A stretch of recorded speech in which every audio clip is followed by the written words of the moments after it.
चलो यहाँ देखो तुम लोग उतार लिया होगा, ठीक है।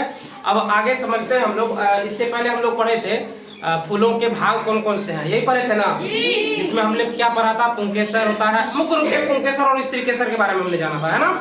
पुंकेसर क्या होते हैं और स्त्री केसर क्या होते हैं, उसी सिर्फ हमने डेफिनेशन पढ़ के छोड़ दिया था, ठीक है। और ये फूलों का मतलब ये जो हमारा चैप्टर चल रहा है वो क्या चल रहा है, फूलों से जान पहचान। और इसमें आज हमारा क्या है, ये दूसरा क्लास है, ठीक है। इससे पहले जो भी हमने पढ़ा उसको और डिटेल से पढ़ते हैं और आगे बढ़ते हुए बात करते हैं कि फूलों के जो भाग है उसमें पहला भाग आता है तुम्हारा पुंकेसर आता है ना। अब पुंकेसर में क्या होता है, पुंकेसर फूल में कहाँ पे होता है, पुंकेसर का क्या कार्य है, ये सारे चीजों को हम लोग यहाँ पे डिटेल्स में समझने की कोशिश करेंगे, ठीक है। तो शुरू करते हैं पुंकेसर और उसके भाग से, ठीक है ना। तो सबसे पहले समझ लेते हैं पुंकेसर क्या होता है। तो पुंकेसर क्या होता है, फूल का नर भाग होता है। क्या होता है, जैसे हम जानते हैं ना कि पुंकेसर फूल का नर भाग है और स्त्री केसर क्या है, फूल का मादा भाग। तो आज जो हम बात करने वाले हैं वो नर भाग में बात करने वाले हैं। तो पुंकेसर क्या होता है, फूल का नर भाग होता है और इसी को इंग्लिश में हम लोग क्या बोलते हैं, स्टामेन बोलते हैं। क्या बोलते हैं, स्टामेन बोलते हैं। तो ये फूल का क्या है, नर प्रजनन अंग है और इसके भी कुछ भाग होते हैं, इसके भी कुछ अलग अलग भाग होते हैं। जिसमें पहला भाग होता है परागकोश, जिसको हम लोग एंथर बोलते हैं। दूसरा होता है पुतंतु या तंतु, कहीं कहीं पे इसका और कोई नाम रहता है, ठीक है। केसर तंतु भी कहीं कहीं पे लिखा रहता है, लेकिन इंग्लिश में इसको एक ही चीज बोलते हैं, क्या बोलते हैं, फिलामेंट बोलते हैं, ठीक है। तीसरा होता है हमारा योजी, जिसको क्या कहते हैं, कनेक्टिव करते हैं। क्या कहते हैं, कनेक्टिव करते हैं। तो हम यहाँ पर तीन के बारे में ही पढ़ते हैं, ठीक है। कुछ जो मुख्य भाग है उसमें से तीन हम लोग बात कर रहे हैं, एंथर, उसके बाद क्या बात कर रहे हैं, फिलामेंट और कनेक्टिव। इन तीनों के बारे में हम लोग चर्चा कर रहे हैं, ठीक है।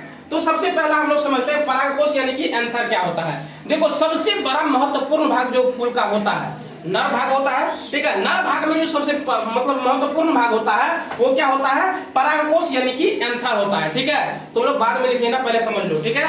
तो फूल का जो मेन भाग है कौन सा होता है, परागकोश यानी कि एंथर होता है, ठीक है। ये क्या होता है, तो यह पुंकेसर का सबसे महत्वपूर्ण भाग है जहां परागकण बनते हैं। यहीं पर क्या होते हैं, फूलों में परागकण बनते हैं। अब देखो ध्यान से, यहाँ पर ये फिगर है ना, यहाँ पर ध्यान से देखो, ये मतलब ये फूल का नर भाग हम सिर्फ दिखा है। यहाँ पे तुम लिख लो पुंकेसर,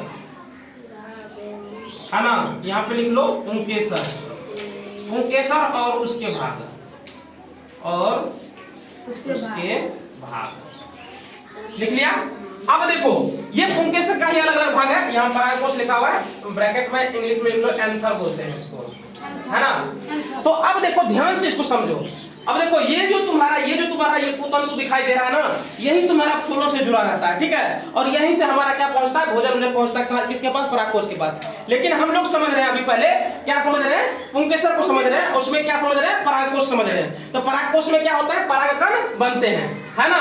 ये क्या है, पुंकेसर का सबसे महत्वपूर्ण भाग है जहां पर क्या होते हैं, परागकण बनते हैं। सर परागकण कैसे होते हैं, देखो ये तुम्हारा परागकोश है ना, ये थैलीनुमा संरचना दिखाई दे रही है ना, इसी को हम लोग क्या कहते हैं, परागकोश कहते हैं। क्या कहते हैं, परागकोश। मुख्य रूप से ये दो भाग होते हैं, ठीक है। तो इसको हम लोग क्या कहते हैं, परागकोश कहते हैं। इसके अंदर ये तुमको ये बिल्कुल छोटा छोटा दिखाई दे रहा है, यही होता है परागकण। ये क्या होता है, परागकण होता है। अब जरा ध्यान से यहाँ पे समझो, दूसरा पॉइंट क्या लिखे हैं कि आमतौर पर परागकोश द्विखंडी यानी कि बायोलैब्ड होते हैं, यानी इसमें दो भाग होते हैं।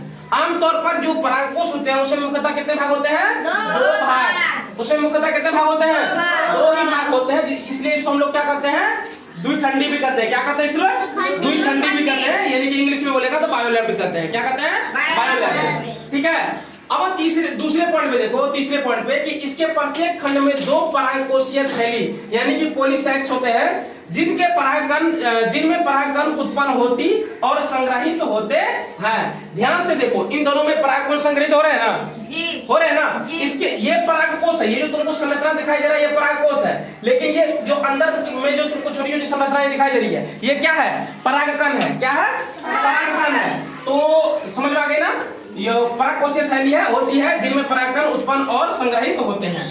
अब अगला पॉइंट है कि परिपक्व होने पर परागकोश फट जाता है और परागकण बाहर निकलते हैं, जिससे परागन यानी कि पॉलिनेशन संभव होते हैं। यही परागकोश जब परिपक्व हो जाते हैं तो वो क्या करते हैं, फट जाते हैं और उससे क्या बनता है, परागण संभव होता है। इसी कारण क्या होता है, परागण संभव होता है, यानी कि पॉलिनेशन इसी के कारण संभव होता है। बात समझ में आ गई ना? चलो अब आगे समझते हैं। दूसरा जो पॉइंट है हमारा वो है पुतंतु या तंतु। इंग्लिश में इसको हम लोग क्या कहते हैं, फिलामेंट बोलते हैं। याद रखना, पुतंतु या तंतु, इसका तीसरा एक नाम हम और लिखाए थे जिसको क्या बोलते हैं हम लोग, केसर तंतु बोलते थे, ठीक है ना। लेकिन इंग्लिश में इसको एक ही चीज कहते हैं, क्या कहते हैं, फिलामेंट कहते हैं, ठीक है। तो अब ध्यान से समझो इसको क्या कहते हैं। तो यह एक पतली धागे जैसी संरचना होती है जो परागकोश को सहारा देती है। ध्यान से देखना, यहाँ पर तुमको हम तो बना दिए हैं बहुत मोटा, लेकिन ये बिल्कुल पतली होती है, धागे जैसी संरचना होती है, बिल्कुल धागे जैसी। लेकिन ये क्या करती है, इसको सहारा प्रदान करती है। किसको, तो परागकोश को। किसको सहारा प्रदान करती है, परागकोश को सहारा प्रदान करती है। पुतंतु का काम क्या है, परागकोश को सहारा प्रदान करना, ठीक है। यह फूल के आधार यानी थैलेमस से जुड़ा रहता है। यहाँ पर हम थैलेमस नहीं बनाए, लेकिन ये फूल के थैलेमस से क्या होता है, जुड़ा रहता है। कोई दिक्कत? अगला है तंतु के अंदर वाहिका यानी कि वास्कुलर टिश्यूज होती है जो परागकोश तक पोषक तत्व पहुंचाती है। अब देखो क्या होता है, इस तंतु के अंदर ही ये वाहिकाएं होती है। क्या होती है, वाहिकाएं। मतलब एक तरह से समझो, हम लोगों के शरीर के अंदर जो नस होती है ना, हम लोगों के शरीर के अंदर नस होती है ना, तो वो क्या होती है, रक्त को सभी जगह पहुंचाती है। या फिर हम अगर कुछ छूते हैं, जो महसूस करते हैं, वो नस ही पहुंचाते हैं ब्रेन तक, है ना। उसी तरह से इस तंतु में, इस तंतु के अंदर क्या होती है, वाहिकाएं होती है। इंग्लिश में इसको वास्कुलर टिश्यूज कहते हैं। वो क्या करता है, परागकोश तक पोषक तत्व पहुंचाता है। अब परागकोश यहाँ पे परागकण का निर्माण हुआ है, इसको भोजन मिलेगा तभी तो ये डेवलप होगा, तभी तो ये पकेगा, तभी तो ये फटेगा। तो यहाँ तक भोजन कौन पहुंचाता है, वाहिकाएं, पुतंतु ही पहुंचाता है। ये पुतंतु ही पहुंचाता है, लेकिन इसके अंदर जो वाहिकाएं हैं वही पहुंचाता है। बात समझ आए ना।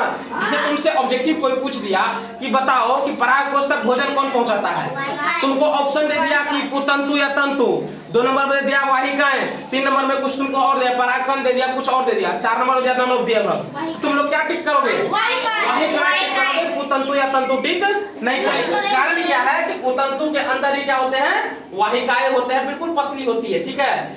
एक तो धागे जैसी संरचना इसकी होती है, लेकिन इसके अंदर भी क्या होता है, एक और होती है, वाहिकाएं होती है जो क्या करती है, परागकोश तक अपने मतलब भोजन को पहुंचाती है। बात समझ में आ गई ना, क्लियर है। अब एक पॉइंट और है, योजी, जिसको हम लोग कनेक्टिव कहते हैं। यह परागकोश की पालियों को जोड़ता है तथा इसी से पुतंतु जुड़ा रहता है। देखो एक तरह से योजी, इसको तुम समझो, ये जो बीच वाला लाइन देख रहे हो ना, ये जो बीच वाली लाइन को तुम देख रहे हो, ये क्या है तुम्हारा, यही है योजी। ये क्या करता है, परागकोश के दोनों भागों को, परागकोश के दोनों पालियों क्या करता है, जोड़ करके रखता है, और इसी से क्या होता है, ये इसी से ये पुतंतु जुड़ा हुआ रहता है। इसी से क्या होता है, ये पुतंतु जुड़ा रहता है। बात समझ में आया ना। तो इसको हम लोग क्या कर लेंगे, अच्छा इसको लिख लो, इसी को योजी कहते हैं। इसको क्या कहते हैं, योजी। और इंग्लिश में क्या कहते हैं, कनेक्टिव कहते हैं। क्या कहते हैं, कनेक्टिव कहते हैं। बात समझ में आ गई ना, ठीक है। अब इसको अगर शॉर्टकट में याद करना हो तो कैसे करेंगे, तो देखो यहाँ संक्षेप में हम लिख दिए हैं, पुंकेसर बराबर लिखे हैं परागकोश प्लस तंतु प्लस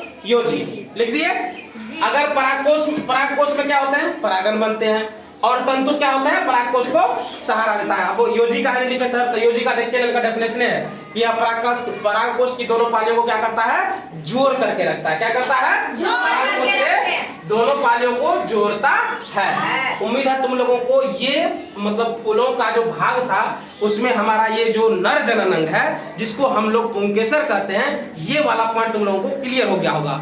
अगले वाले दिन जब हम आएंगे तो उस समय हम बात करेंगे फूलों के स्त्री केसर के बारे में। स्त्री केसर में क्या क्या होता है, स्त्री केसर के भाग कौन कौन होते हैं, और उसमें क्या क्या कारण से, अच्छा अगले फूल का निर्माण कैसे होता है, ये भी हम लोग उसी दिन चर्चा करेंगे, ठीक है। फिलहाल आज की क्लास में